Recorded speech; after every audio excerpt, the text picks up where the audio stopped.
What's up, you beautiful bastards? Hope you're having a fantastic Monday. Welcome back to the DeFranco Show, and let's just jump into it. And the first thing we're going to talk about today, it was by far the most requested story. This might be the last time we talk about it. I'll mention why in a minute, but this is around the Mike Martin, aka DaddyoFive, YouTube potential child abuse scandal. Last week, we put a big spotlight on the problem. We saw children in distress. Children being on the receiving end of aggression from both parents and from the older stepkids. And this story blew up and still continues to go. I saw even this morning Vice jumped in on the coverage. And there's been a massive update to what Mike Martin and his wife are saying publicly. And it's a big tone change. You might remember the first response after the outrage around the Ink video was this. It's not fans, it's haters. There's people out there, right? They're just jealous. And that evolved into a kind of sort of apology where he also then blamed me for the situation. I'm sorry if we hurt anybody. I'm sorry all this got so out of hand. It would have never got this out of hand if it wasn't for that DeFranco guy. And then after that video got, I think it was around 1 million views. I don't know the exact number because it's now been removed. Mike and Heather released a new video called DaddyoFive Founders Issue Public Apology. And they have a completely different tone. Let's walk through this. So let's start off at the beginning where they actually seem to take responsibility. This has been the absolute worst week of our life, and we realized that we have made some terrible parenting decisions, and we just want to make things right. Then Mike acknowledges that a lot of the videos should not have gone up. I acknowledge and I respect how everyone feels about this, and I do agree that we put things on the internet that should not be there. We did things that we should not do.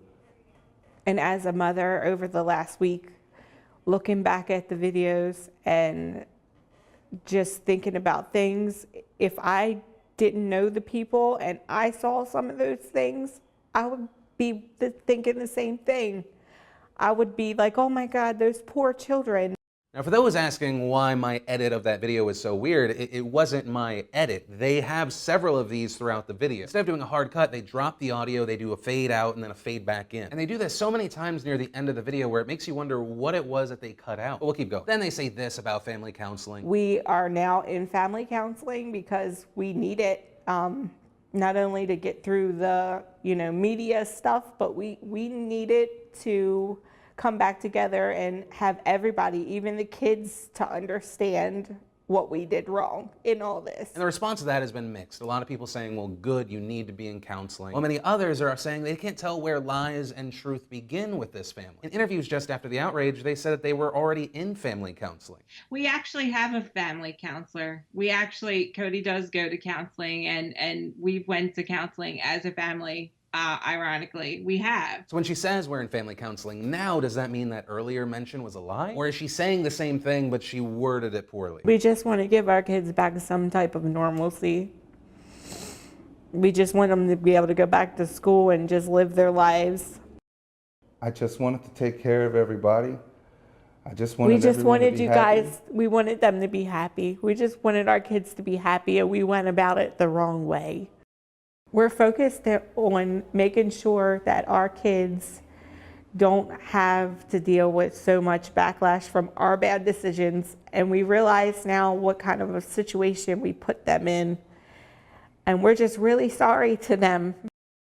And that's where it ends. They cut their audio, they do a fade out, even though she's still talking. And so something I've said since the beginning, I want to believe them. I want to believe what they said before, that it was fake, that it was scripted, that Cody might be an actor in the future, because he must be. If this is fake, he is a child actor prodigy. I think as far as this apology, it would have been the perfect apology if they put this in place of the video where they blamed me. All the weird cuts and fade outs when they're still talking or when Mike's about to chime in, it makes me feel like maybe this isn't the most genuine apology. But my main goal through all of this was so that the kids have a better and safer future. It's one of the reasons I mentioned the allegations from the biological mother who has come forward because of all of this. We talked about that while stressing that these are allegations, and then also not promoting to her GoFundMe, because we don't know 100% if everything she is saying is true and that the kids would actually be in a better place with her. We don't know, and I hope that through this family, now it seems like they are being investigated by CPS. Through that, with the parents acknowledging that what they were putting out and what they were doing was wrong and that they're not going to do it in the future, I hope these kids kids have a safer, better future. And that's why hopefully this is the last time we're gonna have to talk about this. The parents are saying they're not gonna do anything like this again. They acknowledge that they're wrong. It looks like the legal authorities that are supposed to look at this are now looking at this. And it kills me that there is some of the DaddyoFive fan base that think literally my goal was to destroy a family. Your passion has either blinded you or you are just that stupid and I don't know what to do with you. That's where I'm gonna end that story. Of course, I do wanna pass it off to you. Seeing this new apology, does it change your mind on this whole situation? Does it make you feel like they really get it now, or this is just damage control? I'd love to know your thoughts here. But from there, I wanna share some stuff I love today, and today in Awesome brought to you by the Sports Shirt. A shirt that says, I don't understand the score, the rules, but thank you for inviting me, and our team is the best team, unless this is a game of individuals, in which case our person is the best person. It's a fact, everyone knows it, but I'm not gonna spend $150 on an official t-shirt. I gotta get a return long term with this t-shirt investment. So if you wanna snag one while you can, we have a run of that shirt this week, link to that down below. And the first bit of awesome is I just wanna welcome the around 100,000 of you who have subscribed and joined the family in the past week. Hello, thank you for signing on to this daily experiment that is the DeFranco show. I always find this important to say after we get a new surge of new subscribers, and that is, you are going to disagree with me. But unlike most places you're going to consume news or consume opinion, it is okay here. I'm gonna give you the facts, the different points of views, the different arguments from all sides, and then I will give my opinion, and it is okay. It's okay to disagree. We all don't live in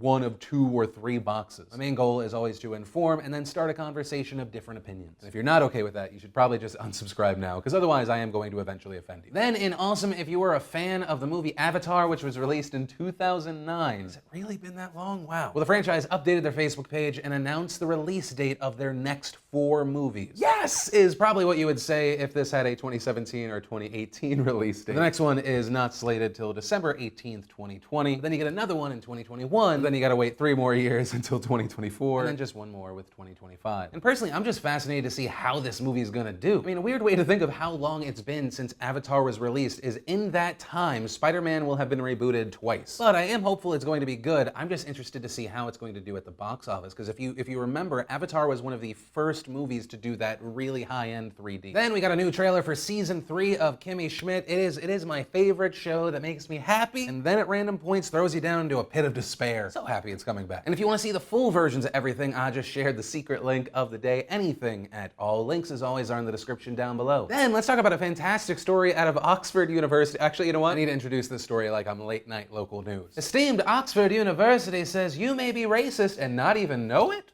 Find out more tonight at 11. Yeah, one of the full headlines reads, students who avoid making eye contact could be guilty of racism, Oxford University says. Reportedly, the university's Equality and Diversity Unit has advised students that not speaking directly to people could be deemed a racial microaggression, which can lead to mental ill health. Other examples of everyday racism include asking someone where they are originally from. But the newsletter goes on to say, you're not the worst person in the world, saying some people who do these things may be entirely well-meaning and would be mortified to realize that they had caused offense. But this is of little consequence if a possible effect of their words or actions is to suggest to people that they may fulfill a negative stereotype or do not belong. And I have to say, with all due respect, that is the most ridiculous, snowflakey bullshit I have ever heard. As someone who grew up socially awkward to a painful degree, I need to educate you in that sometimes you just don't want to make eye contact because it feels weird. Also, I ask pretty much everyone, regardless of color, where are you from originally? I live in LA. So many people here came from somewhere else. And I really do have to agree with Dr. Joanna Williams from the University of Kent, who said that this guidance was completely ridiculous and will make students hypersensitive about how they interact with one another. Essentially, people are being accused of a thought crime. They are being accused of thinking incorrect thoughts based on an assumption of where they may or may not be looking. But also, this isn't shocking that this is happening at a university. You have universities banning language like right-hand man, gentleman's agreement, because it's gendered language and it's not inclusive. And I say this as someone, as long as you educate me on what pronoun you want me to use for you, I'll use it. Just getting more and more and has been ridiculous for a while now. People keep looking for problems where they don't exist. They go at people they find offending them. They alienate potential allies, and you make everyone walk on eggshells so that we're not able to really interact. We're not able to really bond because I'm worried that at some point someone's gonna get offended and my whole life is gonna get trashed. It's important to remember, just because you feel offended or you feel attacked, that doesn't mean you're actually the victim. It doesn't necessarily mean that you are right. In my opinion, this is silly, it's excessive, it hurts the argument from people that have rational,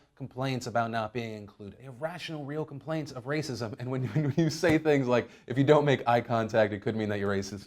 Come on. And then let's talk about more outrageous airlines news. Remember the good old days when we could just hate an airline because they got caught throwing our luggage? They were such good times. And the problem is, though, you never know you're living in the good times until after. But this is not another story about United Airlines. Oscar Munoz, just take a beat. You're in the clear today. None of your employees reaccommodated someone's face. Today, we talk about American Airlines. The video around this incident has blown up. It opens up and we see a mother holding her child crying. You can't use violence with baby. Just give me back my stroller, please.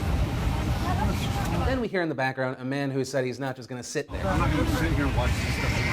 And so he gets out of his seat, he comes up and he says, I want the name of that employee. And what he's referencing is an incident that happened off camera, and it's the reason it seems the mother is crying. Well, according to an eyewitness, the mother said a female flight attendant said you can bring the stroller on the plane if there's space and it folds up small enough. If not, you're gonna need to check it at the gate. Now, for those of you who have never flown with a child, usually you have your stroller, you take it right to the outside of the plane, you have a little tag, they put it in the plane. I can remember maybe one instance when there wasn't a lot of people on a plane, and I think we put it in overhead. And even according to American Airlines website, small strollers can be checked at the gate, but there is no policy about strollers in the overhead bin. And so according to Olivia Morgan, who was one of the eyewitnesses, she was looking for space when the male attendant tried to take it away from her. And she said she told him the other attendant had told her it was okay to look. Morgan then said the flight attendant was violent when taking the metal stroller from the woman and nearly hit the baby with the stroller, adding, he stormed by me with the stroller and I said something like, what are you doing? You almost hit that baby. And he yelled at me to stay out of it, just like he does in the video. And it wasn't just that the stroller almost hit the child. Reportedly, the woman was hit with the stroller. But let's go back to the video. The man is now sat back down. The woman who was standing up for the mother saying that's not right has now boarded the plane. And then the flight attendant who allegedly grabbed the stroller violently gets on the plane. And that's when the man who was trying to find out who the employee was decides to speak up. Hey, bud, you do that to me and I'll knock you flat. You stay out of this. Come on, Tony. Right. I wanted you. You get the hell up. Get the hell up. Come on.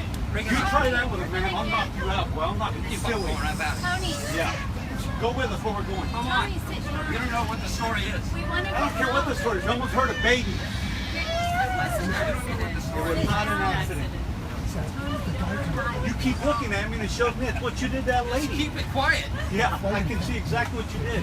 Maybe you'll get videotaped too and get all over the news. Well, that is what happened. Now, is the man who stood up completely in the right? No. But I do get that. If I saw a flight attendant being an asshole who almost hit a baby and did hit a mother, I'm probably gonna lose it. As far as the employee, oh my God, he handled that situation horribly in my opinion. And in response to all of this, American Airlines has been extremely apologetic and doesn't seem to fully be standing with their employee. It's almost as if there were high-profile stories in the news recently that made them realize how they should or should not handle a situation. American Airlines issued a statement saying, "We are deeply sorry for the pain we have caused this passenger and her family and to any customers affected by this incident. We are making sure all of her family's needs are being met while she is in our care. After electing to take another flight, we are taking special care of her and her family and are upgrading them to first class for the remainder of their international trip. The actions of our team member captured here do not appear to reflect patience or empathy, two values necessary for customer care. In short, we are deeply disappointed by these actions. The American team member has been removed from duty while we immediately investigate this incident." But while American Airlines doesn't seem to be defending that flight attendant, the president of the Flight Attendant Association does. Bob Ross, president of the Association of Professional Flight Attendants, said that the passenger may have threatened a flight attendant with violence, which is a violation of federal law and no small matter. All passengers deserve to be treated with respect. We also must assure that our flight attendants are treated respectfully and safely on board. Our dedicated flight attendants and Americans strive every day to make the passenger experience the best in the industry. However, this has become more challenging due to tight schedules, overcrowded planes, shrinking seats, and limited overhead bin space. There are really two stories here. And personally, my first response to this is, yes, let's of course get as much information as possible. But it's weird that Bob Ross mentions all the challenges and stressful situations as if that's a way to justify what happened. And I'm not a lawyer and I don't want to say outright, but I don't know if it's threatening if you say the equivalent of, hey buddy, if you hit me like you hit that lady with that stroller, I'm gonna knock you out. Because in my eyes, well, yes, it is an aggressive statement. You could paraphrase it with, hey buddy, if you hit me like you hit that woman, I'm going to defend myself. And so I guess my full takeaway is American Airlines, while I don't like to personally fly you, your reaction here is fantastic. To Bob Ross, I get you're the president of the APFA, but fucking really? Several eyewitnesses say your flight attendant violently grabbed the stroller, hitting the mother, almost hitting a baby. And 2/3 of your response can be summed up with, it's a really stressful job. And that guy in first class who stood up for that woman was mean. Even the other female flight attendant acknowledged what happened. And to that I would say, it doesn't excuse what happened with this woman being hit. He was working with such disregard that he accidentally hit a mother holding her child. And to the flight attendant in evolved. Do you feel like a big man yet? Feel like a big, strong man taking out your frustrations on your passengers? You're just a garbage person to me and so many others. But hey, that's also where I'm ending up on this situation. I'd love to know your thoughts here. Whether you agree, you disagree, I'd love to know your thoughts here. And that's actually where I'm gonna end today's show. And remember, if you liked this video, you like what I do on this channel, hit that like button. If you're new here, hit that subscribe button. Also, if you missed and want to catch up on the last Philip DeFranco show, you can click or tap right there to watch that. Or if you want to see today's brand new behind the scenes vlog, you can click or tap right there to watch that. But that said, of course, as always, my name's Philip DeFranco. You've just been filled in. I love yo faces, and I'll see you tomorrow.